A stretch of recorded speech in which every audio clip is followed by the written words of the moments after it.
Bonjour et bienvenue sur cette chaîne aka ta safe place originelle. On se retrouve aujourd'hui du coup pour une nouvelle vidéo, enfin. I know.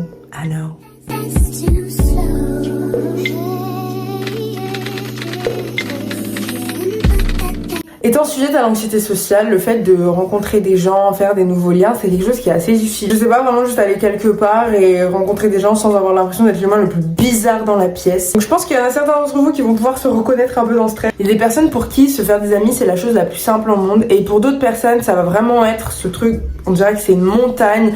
On est confronté à tellement de changements, il faut constamment s'adapter, donc ça peut vraiment être quelque chose de difficile à appréhender pour certaines personnes. Et la vérité c'est aussi qu'on n'a pas tous la même conception de l'amitié. Certaines personnes, un ami c'est la personne la plus importante dans sa vie et c'est également comme un membre de la famille, alors que pour d'autres ça va être quelqu'un qui va apporter un petit plus mais pas forcément quelqu'un d'indispensable. Moi, personnellement, lorsque j'aime quelqu'un et tout spécialement en amitié, je vais être sans demi-mesure, ça va vraiment être all-in, je vais tout donner à cette personne et je considère personnellement cette personne comme un membre à part entière de mon écosystème, si je puis dire. Dans la plupart des situations c'est super, mais il y a des situations en fait ça vient jouer à notre désavantage quand on est comme ça, parce que les personnes le voient comme une faiblesse ou quelque chose d'utilisable à mauvais escient. Et dans ces cas-là, en fait, même si on n'ose pas, même si on a peur, faut vraiment pas hésiter à évincer ces gens de notre vie parce que c'est mauvais, c'est négatif pour nous, ça nous apporte rien. Il faut normaliser le fait de sortir quelqu'un de son entourage quand cette personne n'est pas bonne pour nous. Mot d'ordre de 2024, on arrête de donner du temps aux gens qui le gaspillent et on se met là où on doit être. Parlons un peu des red flags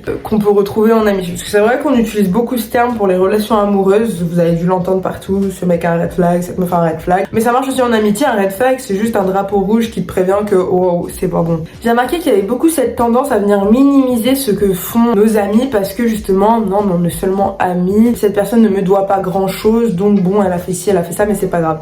En fait moi je pars du principe que si c'est quelque chose que déjà tu n'accepterais pas dans un couple, tu peux encore moins l'accepter dans une amitié. Hormis bien sûr tout le côté monogame du couple.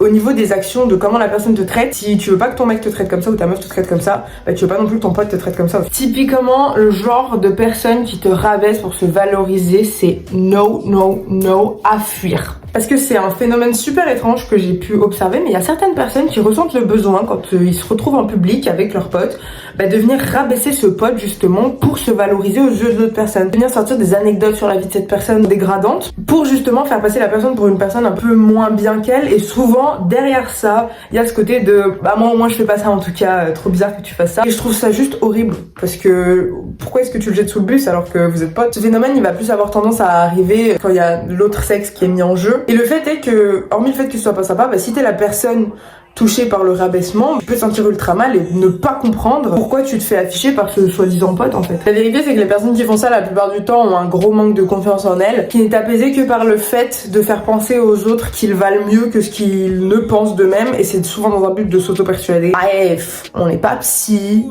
donc dans tous les cas c'est ciao, et si t'es une personne qui fait ça, franchement arrête parce que c'est vachement gênant et en plus de ça tu risques de perdre des potes. Je dis ça.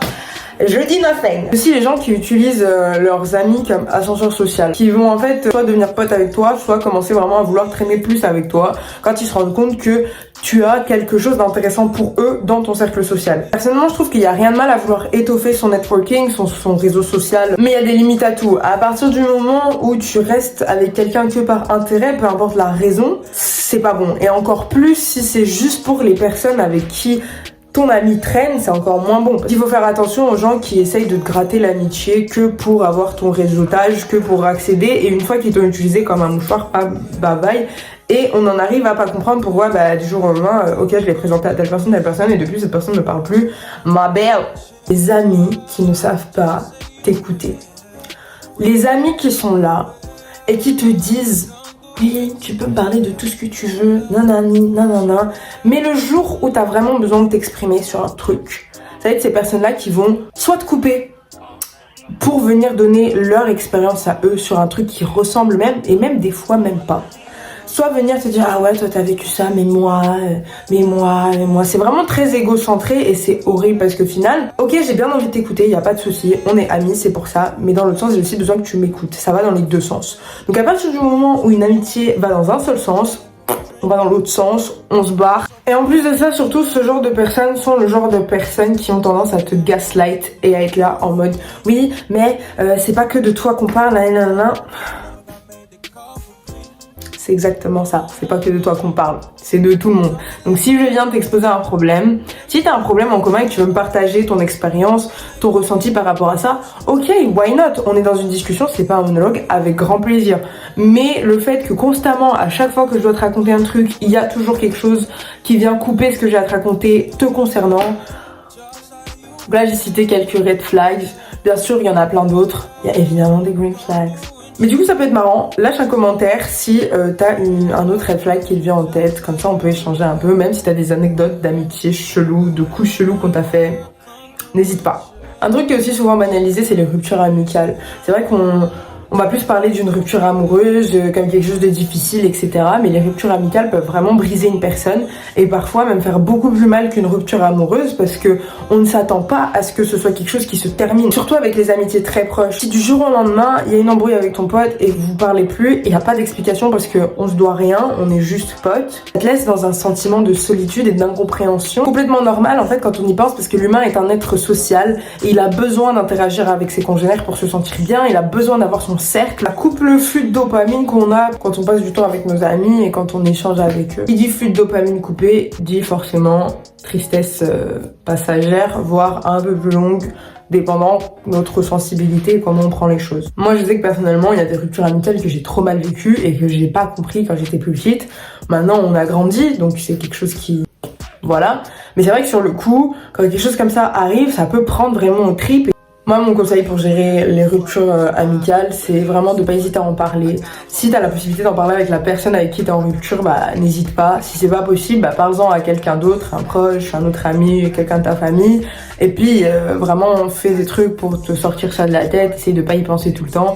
Et au final, bah avec le temps et le fait de se laisser ressentir, c'est comme tout. Faut se laisser ressentir cette tristesse, faut accepter la tristesse pour qu'ensuite on puisse passer à autre chose. L'amitié c'est quelque chose qui se construit, c'est quelque chose qui s'entretient, c'est comme une petite plante. Et il faut du temps, il faut de l'énergie. Il y a beaucoup de gens qui voient pas ça comme ça. Pour moi c'est ça les amitiés qui durent pas, c'est les amitiés où on se dit bah non je dois absolument rien à cette personne, j'ai pas de temps à mettre, j'ai pas d'énergie à mettre dans cette personne.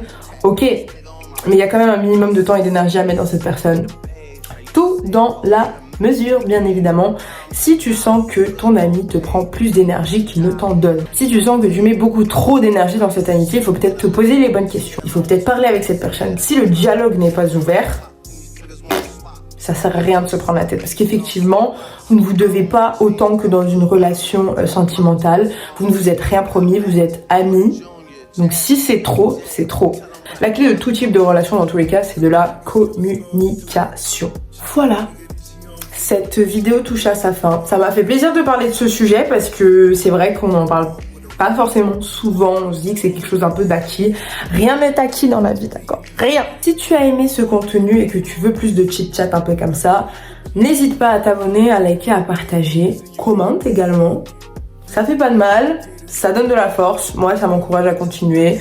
Dans tous les cas, même si tu le fais pas, je vais continuer parce que j'aime bien ce que je fais. Je fais plein de bonnes choses, une très belle année, plein de force et des gros bisous.